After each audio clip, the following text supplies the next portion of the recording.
pues el Ecuador y Perú tienen excelentes relaciones, no solamente diplomáticas, sino también culturales, y hubo la invitación expresa por Blanca Alba, que es del Ministerio de Cultura, para que participemos en el tema que yo había expuesto, que es el Sistema de Información para la Gestión de los Bienes Culturales del Ecuador, que se implementó con el decreto de emergencia del año 2007. El decreto de emergencia nace a partir del hurto de la custodia del monasterio de las Conceptas en Riobamba. Efectivamente, hasta este último gobierno, el patrimonio cultural había sido descuidado de algunas maneras. Por ejemplo, los kits de seguridad que tenía este convento habían sido obsoletos, estaban fuera de uso, y de la forma más fácil se robaron la custodia, una custodia de oro con incrustaciones de piedras preciosas que posteriormente supimos fue fundida en Colombia. Entonces, ¿qué es lo que ocurre? El presidente se sensibiliza frente a este hecho y promulga un decreto de emergencia del patrimonio cultural en diciembre del 2007, otorgando una partida presupuestaria para realizar varios proyectos. Entre esos era el Registro Nacional de Bienes Culturales, la colocación de kits de seguridad en todos los contenedores de bienes culturales, la conformación de la policía patrimonial y todo lo que era prevención y tráfico ilícito, y la intervención en obras patrimoniales que estaban en emergencia. Entonces se recuperan alrededor de 100 edificaciones a nivel nacional en todas las regiones, con una inversión, como decía mi compañera Wolfson, que va alrededor de 41 millones. Claro, escogimos 4 universidades que estuvieron distribuidas en el territorio nacional para poder cubrir todo el territorio, en el norte, en el sur, en el oriente y en el occidente.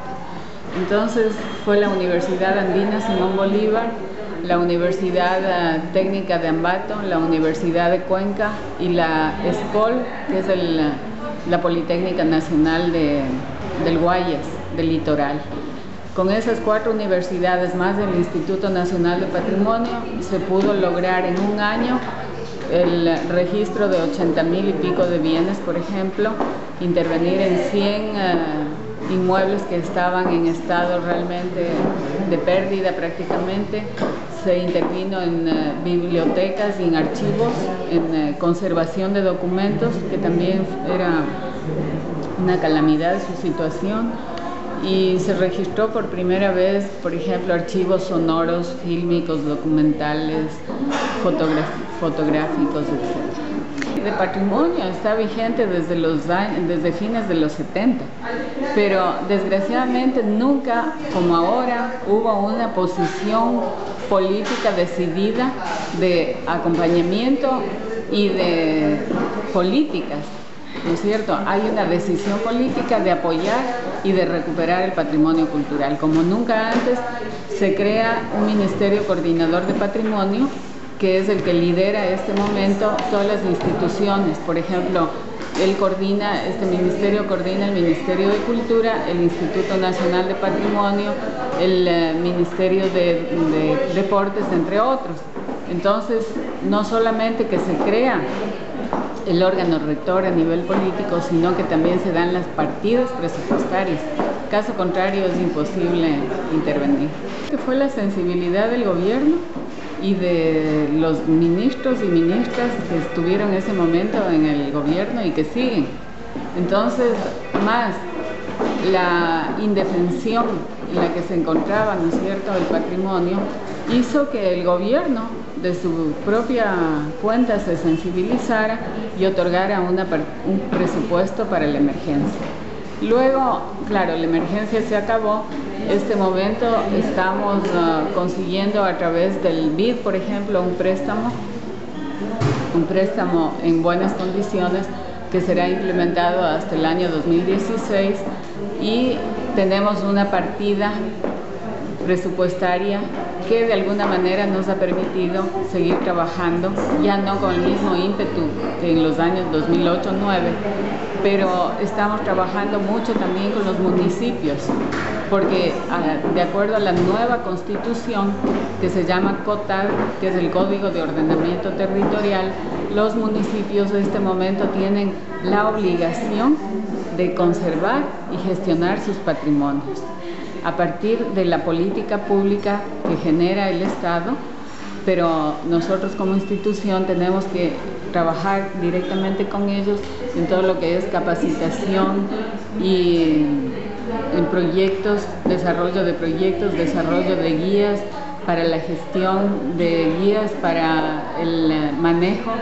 del patrimonio, y entonces estamos metidos de cabeza en trabajar conjuntamente en los planes de desarrollo y ordenamiento territorial, donde entra definitivamente ya el patrimonio como un elemento de desarrollo social y económico. Varios temas, ¿no? Primero, me encantaría que se reproduzca, ¿no es cierto?, la política que se implementó en el Ecuador, que sean las propias autoridades las que se sensibilicen frente al tema del patrimonio. Por otro lado, que no sé, de alguna manera se apropien y creen, como nosotros hemos creado, este gran sistema de información que es para la gestión del patrimonio. Trabajamos con software libre, por consiguiente no es un costo oneroso. Tenemos la intención de ir registrando, inventariando todos los bienes patrimoniales y además trabajar en línea con el resto de entes del Estado, con el resto de instituciones del Estado, como son Ministerio de Ambiente, Ministerio de Obras Públicas, Ministerio de Turismo, con el Ministerio de Agricultura, por ejemplo, con el Ministerio de Desarrollo Productivo, porque consideramos que el patrimonio es una potencia para el desarrollo, como le digo, no solamente cultural, sino social y económico de los pueblos.